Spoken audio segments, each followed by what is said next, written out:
Bonsoir, voici les titres de l'actualité de ce mercredi 31 janvier. Sur fond de baisse régulière du chômage en l'an 2000, la sortie officielle de la première Toyota fabriquée en France près de Valenciennes où l'on a créé 1100 emplois. Tentative frauduleuse depuis l'Australie sur des cartes bleues de la Caisse d'épargne de Nantes. Tentative déjouée, personne n'a été lésé. La Libye jugée responsable de l'attentat contre le Boeing de Paname écrasé à Lockerbie en décembre 88, causant la mort de 270 personnes. L'un des deux accusés libyens condamné à la prison à vie, l'autre est acquitté.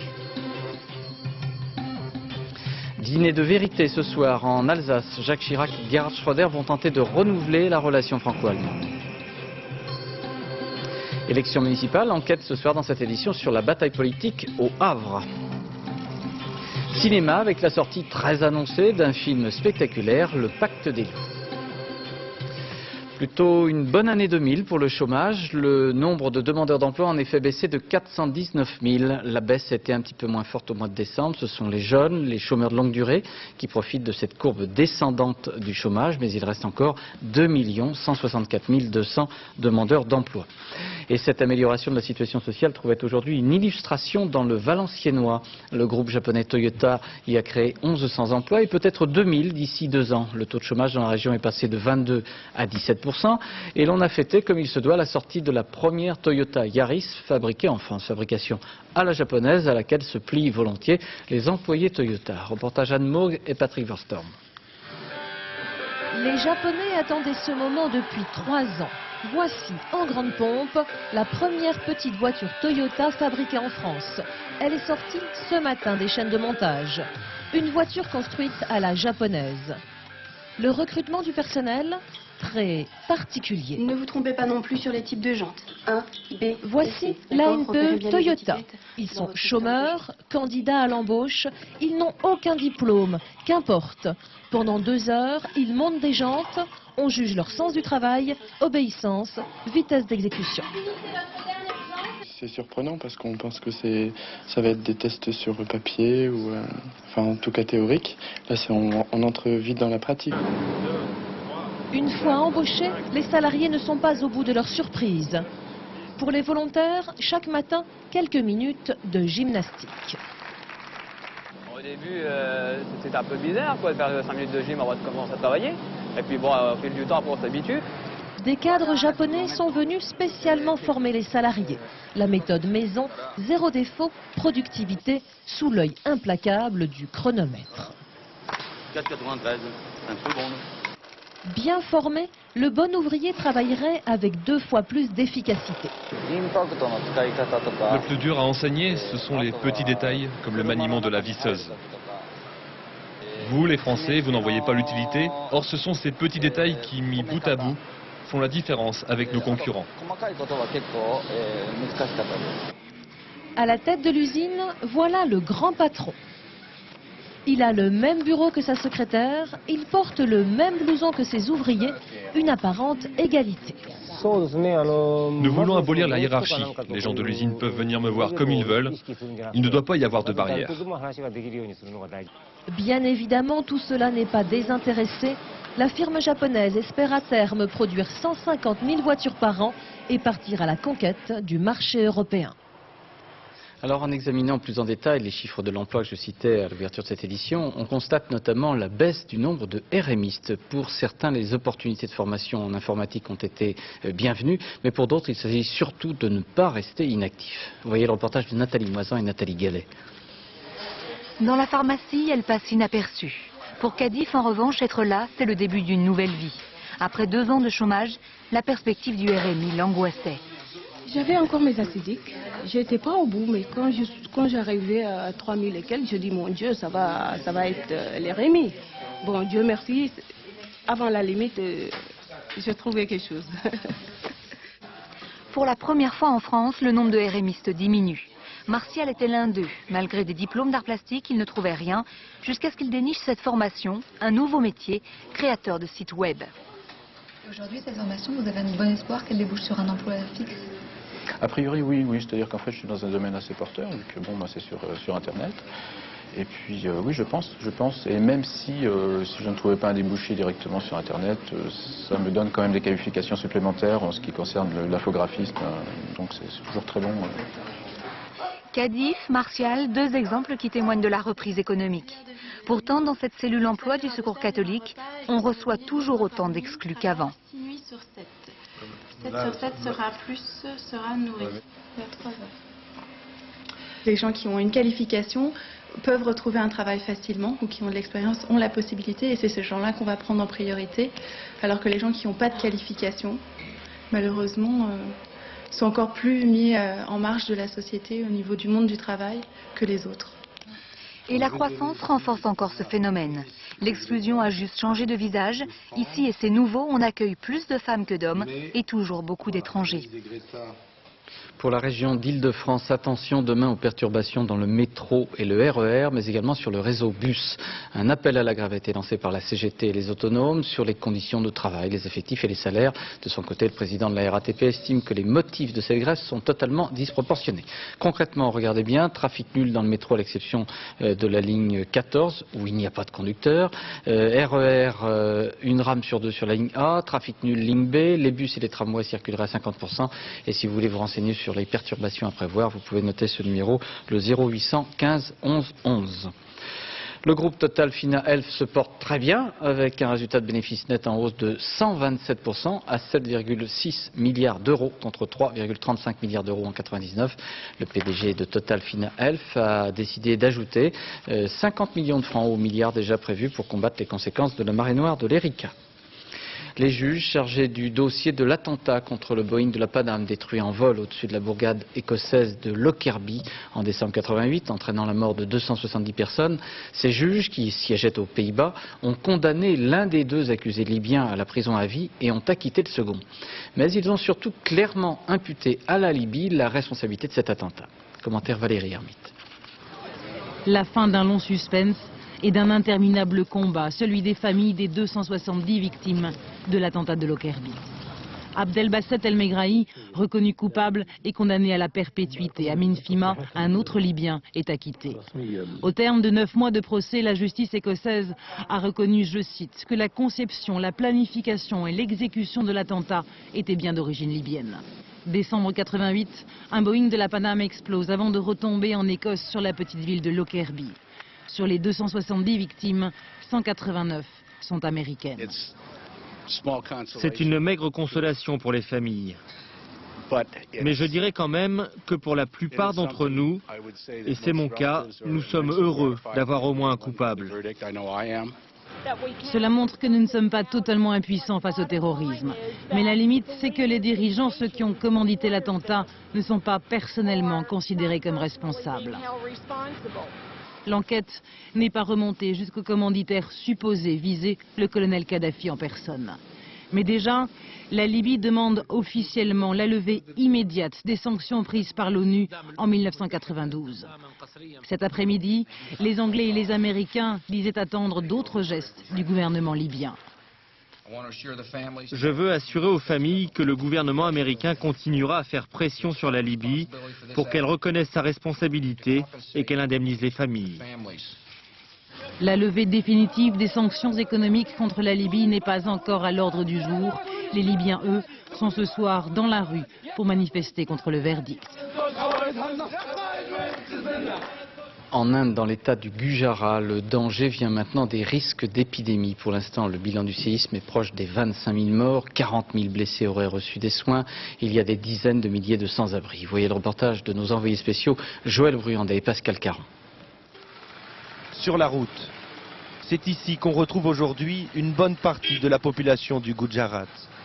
Nous sommes à 70 km de Bhuj, partout, des familles entières qui fuient le chaos en emportant ce qui leur reste.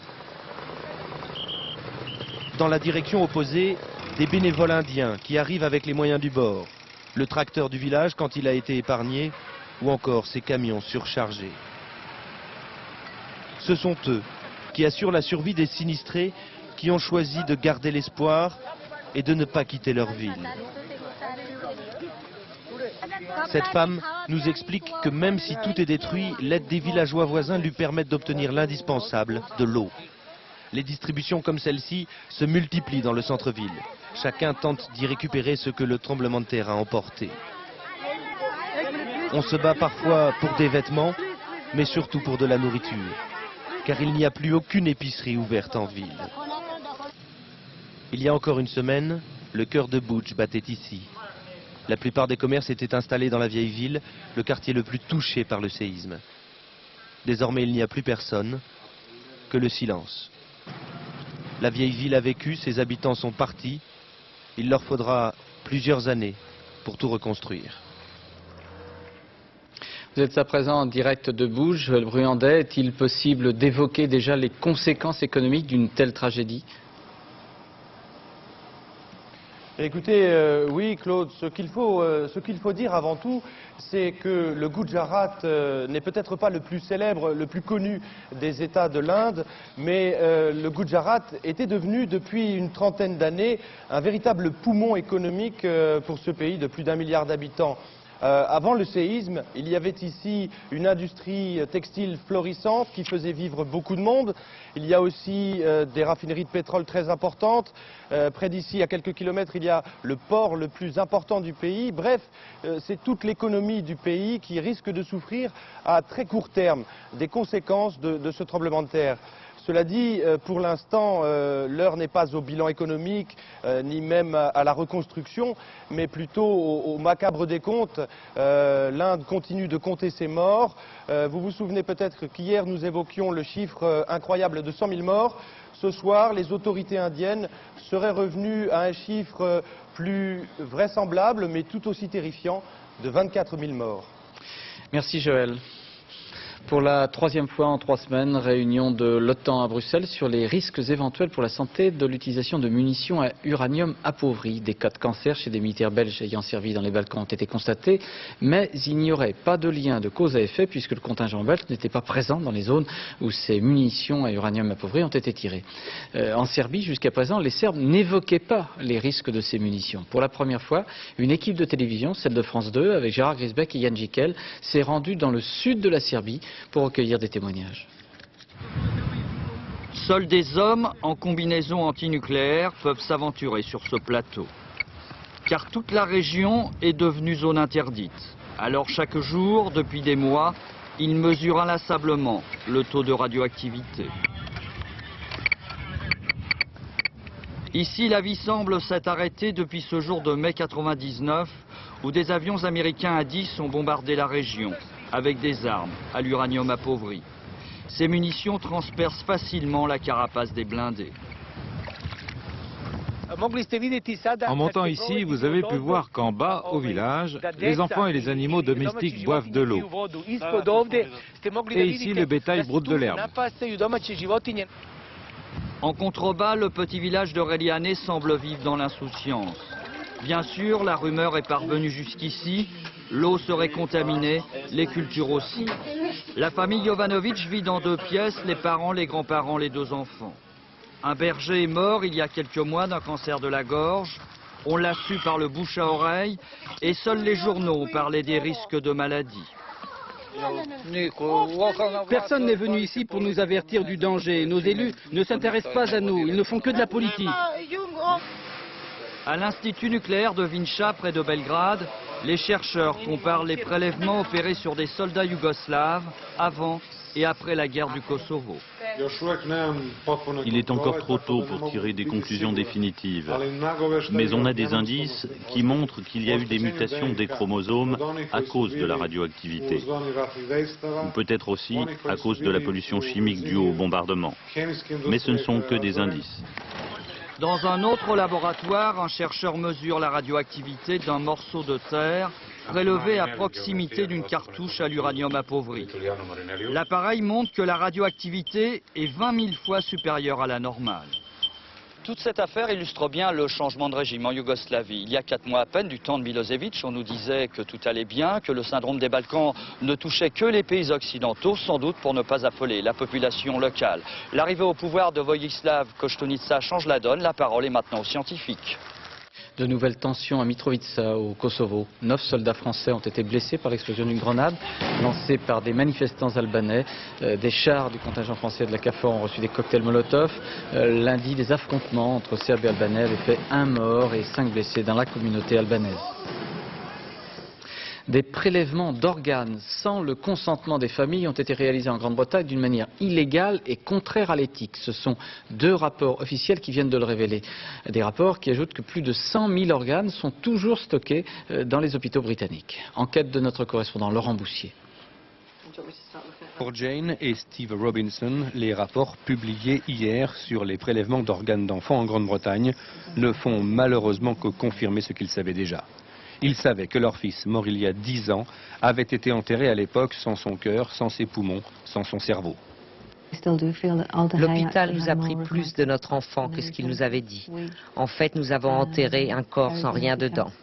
Mais hier, les Britanniques ont découvert l'ampleur du scandale. Pendant des années, sans aucun contrôle et surtout sans le consentement des familles, certains hôpitaux, certains médecins ont prélevé des dizaines de milliers d'organes sur des enfants morts.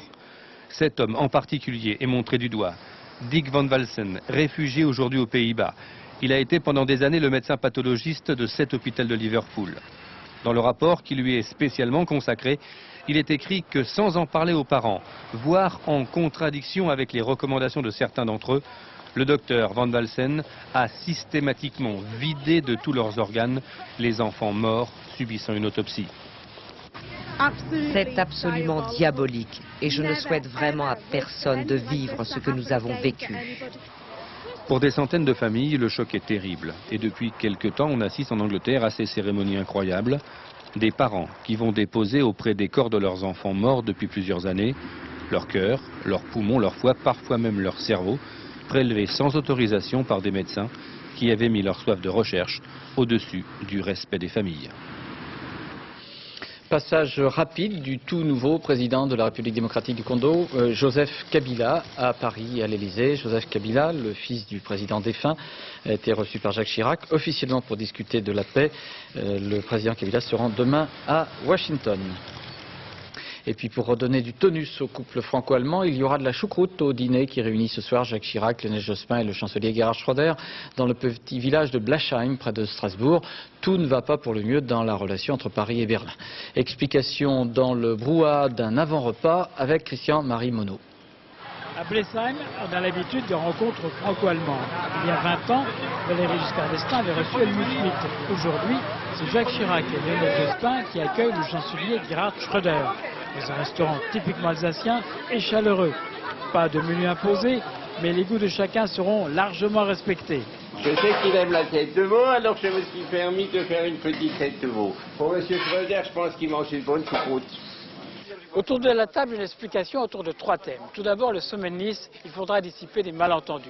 Deuxième point, l'avenir de l'Europe, avec ses étapes. L'Allemagne, vous le savez, est pour une Europe fédérale. La France est plus réservée, voire très discrète. Troisième point, la vache folle est le budget européen. Un budget qui coûte très cher aux contribuables allemands.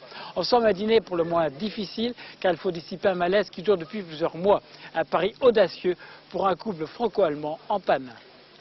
Retour au Parlement européen pour Jean-Marie Le Pen. Il a été rétabli provisoirement dans son mandat de député européen, la Cour européenne de justice ayant prononcé un sursis à exécution.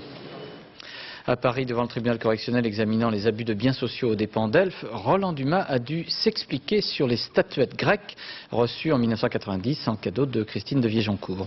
Compte rendu Dominique Verdeillan et Jean-Yves Blanc. L'homme aux 2 visages, ici souriant, séducteur, serein, aimable, prévenant. Quelques minutes plus tôt, il s'emportait et s'en prenait violemment au procureur. On a examiné mes comptes bancaires et ceux de ma famille, tout cela pour salir un homme, dit-il, comme c'est devenu la règle dans notre République. Et puis soudain, Roland Dumas perd son sang-froid. C'est une honte, dit-il, le jour où je vais m'occuper des magistrats, vous verrez, on a encore une liberté de parole. Oh, des menaces, note la présidente du tribunal, qui demande au greffier d'acter les propos de l'ancien ministre. À la reprise de l'audience, Roland Dumas, pâle, visiblement gêné, conscient d'avoir dérapé, présente ses excuses aux magistrats. Je crois qu'il a dit avec beaucoup de force et peut-être un peu trop de violence, mais c'est un homme qui est blessé, et un homme blessé peut être violent, qu'il y avait des limites qu'il ne fallait pas dépasser. 6 statuettes de collection restent toujours un point de divergence entre les 2 ex-amants. C'était un cadeau de Noël en 90, murmure Christine de Viégeoncourt avant d'ajouter « mais je lui ai dit, c'est Elf ». Et il n'a rien dit.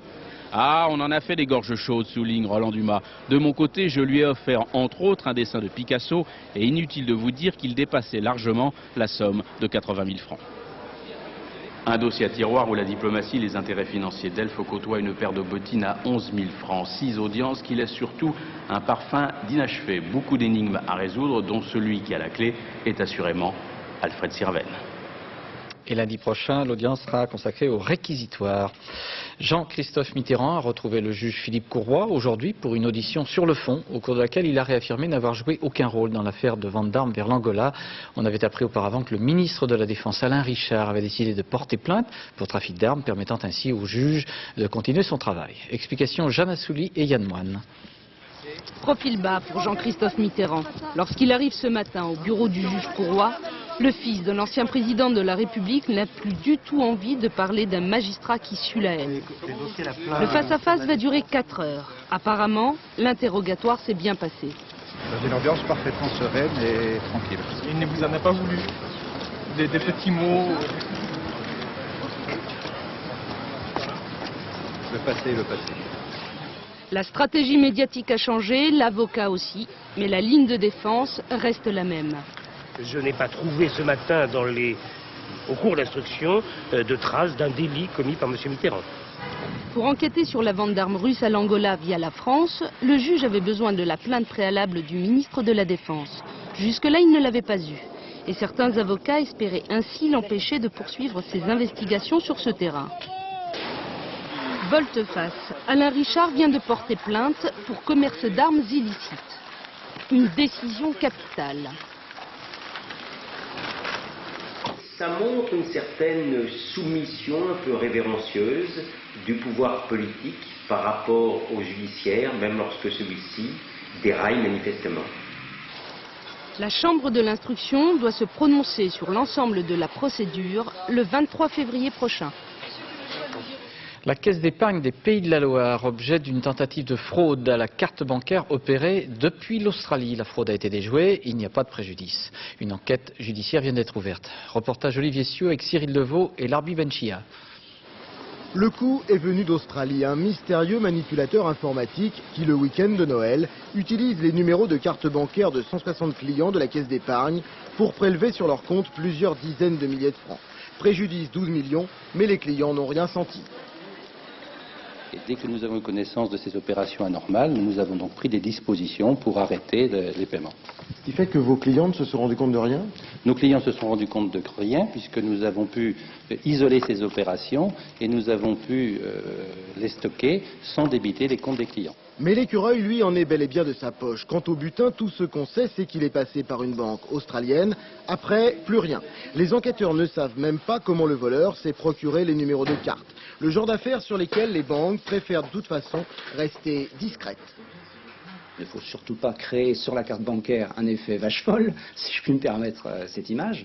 Donc là, les banquiers cherchent en effet à minimiser ce phénomène. Mais il existe, il est réel, et le milieu bancaire ne prend pas toujours ses responsabilités dans ce type de phénomène. Et pourtant, les banques commencent bien à s'inquiéter. Cette entreprise travaille pour les plus grands établissements français. Toute la journée, on tente ici de pénétrer les systèmes informatiques les mieux protégés, et d'abord ceux des banques. Elles ont pris conscience, donc connaissance de la sécurité il y a de nombreuses années, maintenant conscience avec Internet, et mettent en place donc des politiques de sécurité qui visent à se protéger. Car il y a bien urgence, les fraudes se développent, surtout elles se perfectionnent. Cette délinquance est facilitée sans aucun doute par la mondialisation économique. Ce sont les mêmes normes. Donc le banquier d'Australie applique les mêmes normes que le banquier français. Donc le délinquant, quand il a perçu ces normes et qu'il les possède, eh bien peut rentrer dans n'importe où. Inutile pour autant de paniquer et de jeter votre carte bleue. Les fraudes ne représentent pour l'instant qu'une part infime des transactions par carte bancaire. Concernant les licences de téléphonie mobile, un appel complémentaire à candidature pour 2 nouvelles licences sera lancé. Pour l'instant, pour les 4 licences possibles, il n'y a que 2 candidats.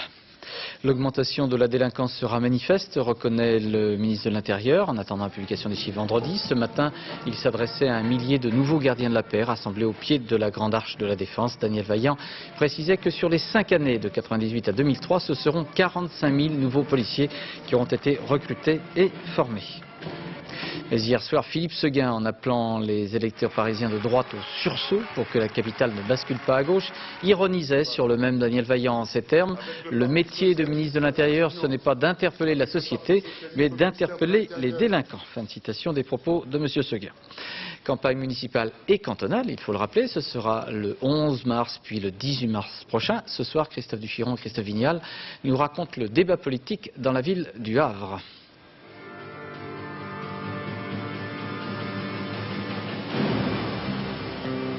Parfois, Le Havre est une ville aux nuages gris, où le bleu n'a droit qu'à un petit coin de ciel pour faire sa place. Ville portuaire et industrieuse, balayée par le vent d'hiver, balayée par les bombardements en 1944. Et voici Le Havre aujourd'hui. Celle de nos grandes villes peut-être qui ressemble le moins à une ville. Pilonnée, écrasée, labourée. Une ville pas plus haute qu'un homme.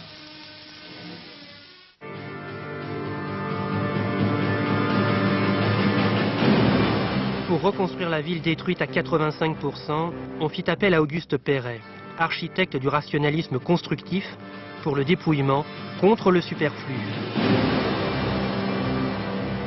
Aujourd'hui, la mairie essaye de faire inscrire le centre-ville au patrimoine mondial de l'UNESCO, alors que l'endroit fut longtemps décrié.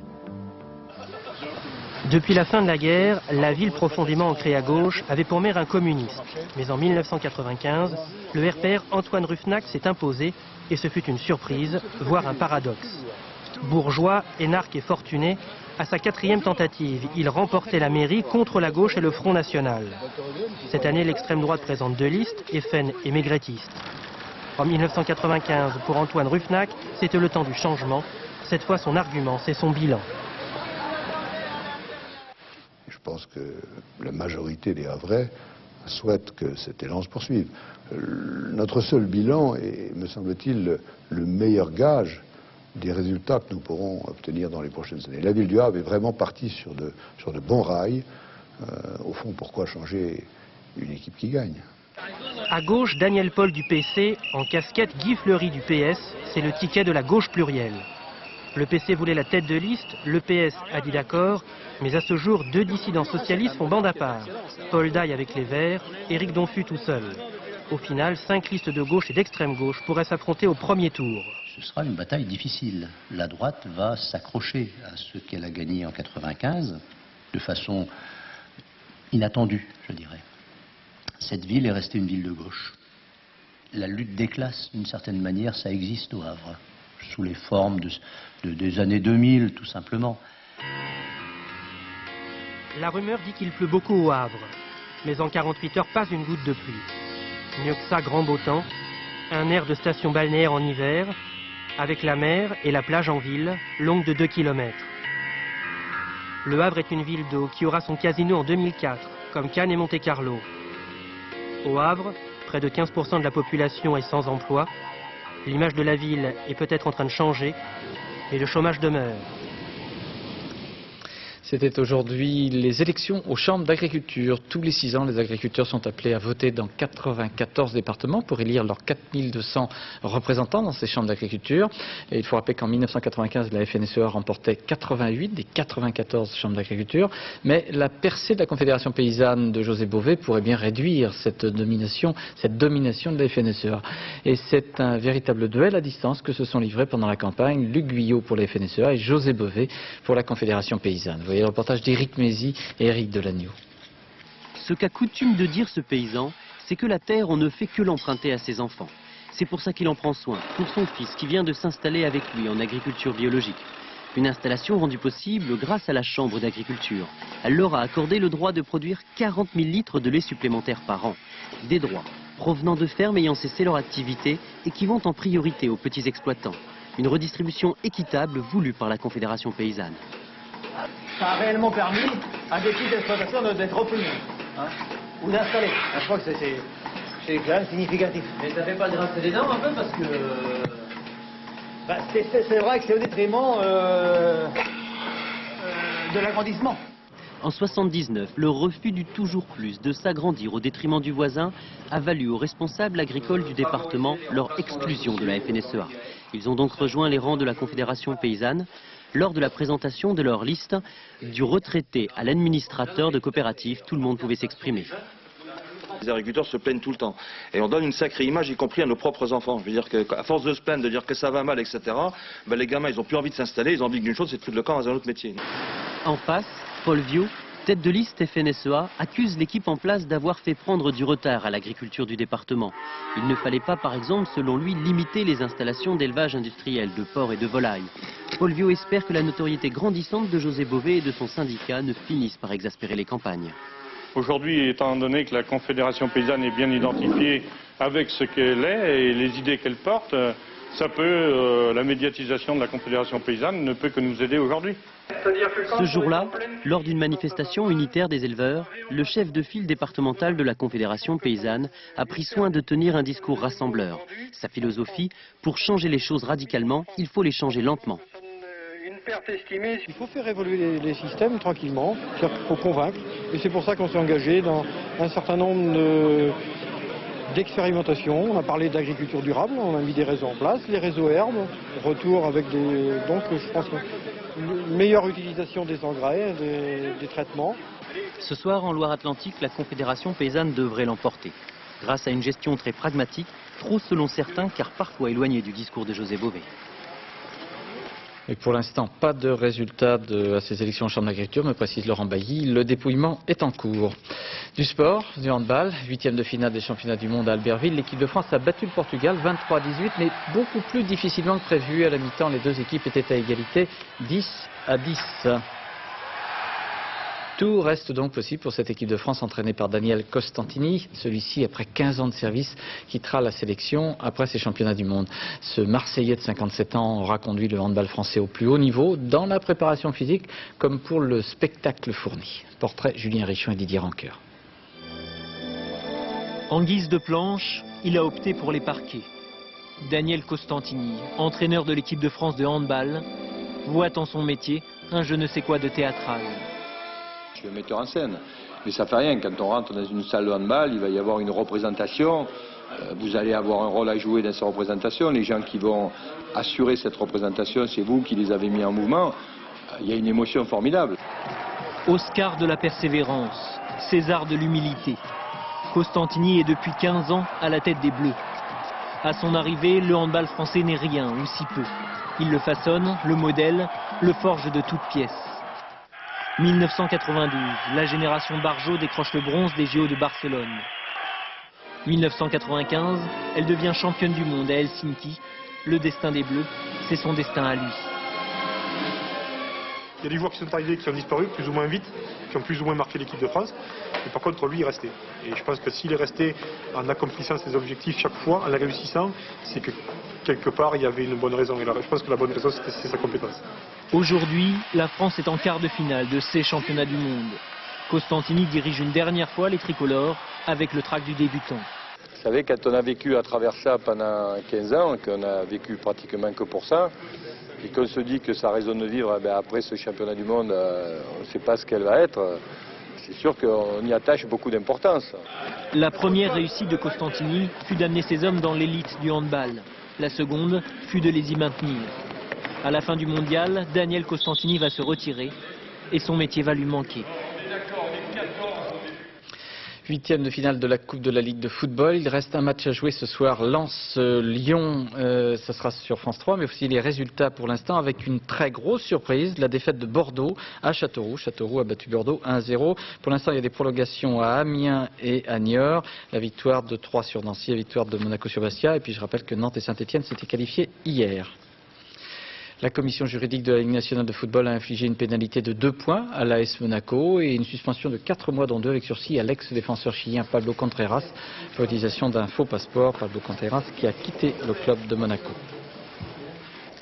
Cinéma, la sortie sur les écrans aujourd'hui d'un film très attendu, très spectaculaire qui reprend la légende de la bête du Gévaudan. Le film s'appelle Le Pacte des loups. Il est réalisé par Christophe Gans avec parmi les comédiens Vincent Cassel et Samuel Le Bihan. Présentation Marie Jojo. Un loup, un dragon, voire le diable, une énigme jamais résolue, celle de la bête du Gévaudan. Voici le chevalier Grégoire de Fronsac. Parle-t-on beaucoup de la bête à Paris? On en fait même des chansons. Alors qu'on devrait dire des prières. S'il nous entraîne en 1766, en compagnie du naturaliste Grégoire de Fronsac sur les traces du monstre, Christophe Gans ne prétend pas ici chercher l'historiquement correct. Si c'était pas un loup, c'était quoi alors? Le film est une variation sur des thèmes très anciens qui empruntent simplement un sens du spectaculaire qui est très récent et qu'on trouve éventuellement à Hong Kong, mais aussi dans les jeux vidéo, dans le manga, mais aussi, je vous dirais, dans la littérature feuilletonnesse du XIXe siècle, dans la peinture romantique allemande. Métissage d'inspiration, mais aussi plusieurs générations de comédiens. Autant de formes d'énergie pour nourrir les personnages du Pacte des loups. On n'est pas sur un film de jeunes, on n'est pas sur un film de vieux, on est sur une espèce de melting pot de différentes manières de jouer. Mais il est tout juste bon à déguiser ses soldats en filles pour attirer la bête. Quelle stratégie! Moi, je regardais Jean-Yann, par exemple, on est à des années-lumière, et finalement, à la finale, tout ça est complètement homogène. Et moi? Que suis-je? De passage dans ce beau pays. Pour l'inspiration italienne, le réalisateur a choisi Monica Bellucci pour incarner Sylvia. Après Dracula, Suspicion, à nouveau une femme fatale. Pourquoi il pense à moi pour des rôles si troubles? Parce que c'est vrai que Sylvia, dans le Pacte des loups, c'est une femme très mystérieuse, une espèce de ange noir. Tu n'as encore rien vu. Il y a de l'angélique et du chien des Baskerville chez Christophe Gans, très inspiré par les artisans du cinéma européen des années 60. Cap et d'épée, fantastique, western spaghetti, du film de genre souvent considéré comme mineur, qui grâce au talent du réalisateur trouve ici un nouveau souffle.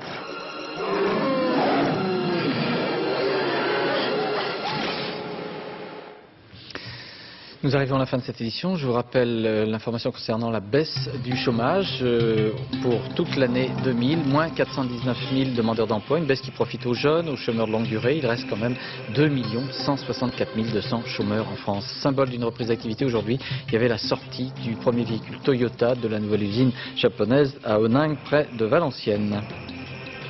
La météo dans quelques instants avec Isabelle Martinez. 0h45, le journal de la nuit vous sera présenté par Laurence Piquet, suivi des mots de minuit de Philippe Lefay. Demain à 7h50 dans les 4 vérités, Gérard Morin recevra Jean Glavany, le ministre de l'Agriculture. À 13h, vous aurez le plaisir de retrouver Gérard Rolls. À demain 20h. Bonsoir, merci.